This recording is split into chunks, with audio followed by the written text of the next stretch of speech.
umayos na kayo. Magtrabaho na tayo. Paano gagawin natin? Wala naman si Nikoy. Hindi, basta gawin natin yung, yung sinasabi niya, yung hypnotism. To, kaya mo na. Bito ka na yung sinusuka ko eh. Hypnotism? Gigi.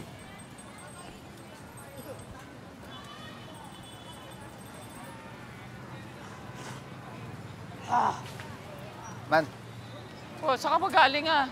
Kanina ka pa namin nahanap. Bigla-bigla ka nawawala eh. sorry, nalasing kasi ako kagabi. Kaya sumakit talaga ulo ko.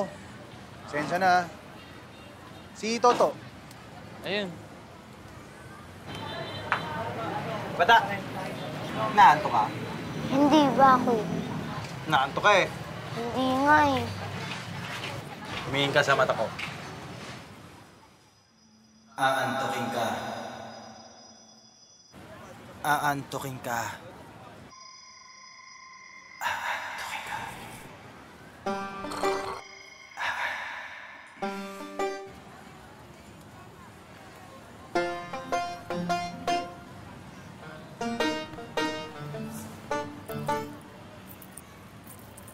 Nakikita mo to? Ganda, di ba? Tignan mo lang ng mga mata mo, ha? Yan.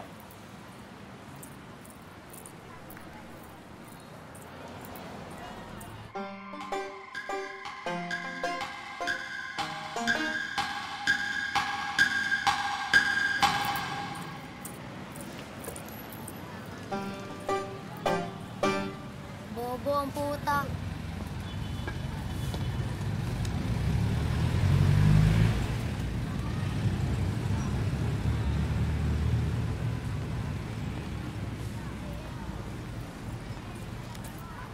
Hoy!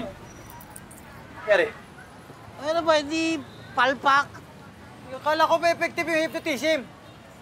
Effective, umepek sa'yo, di ba? Ginagago pala tayo nito eh. Tangin na mukha, kung tangay ko, tinutukan ko ng kutsilyo yung bata na ko ay gamit niya. O baka nagulpi ka niya. Gusto mo wasakin ko yung bit mo? Ha? Yan, palpak na naman tayo. Akala ko naman na-asenso na tayo eh. Ikaw inuuto mo lang kami, no? Nakascore pa tayo kagabi eh. Wala rin, inuubos din natin sa inuman. O ano ibibigyan natin dilensya kay tatay? Teka, ba't naubos yung pera? Binayaran ko yung bago umalis. Ano ikaw nagbayad? Eh, bigla ka nga nawala. Kaya yung pinang-hold up mo yun nung binayad namin. Pera ko ginamit ko, sobra-sobra pa nga eh. Hindi nga. Oo, binigay ko kay ate.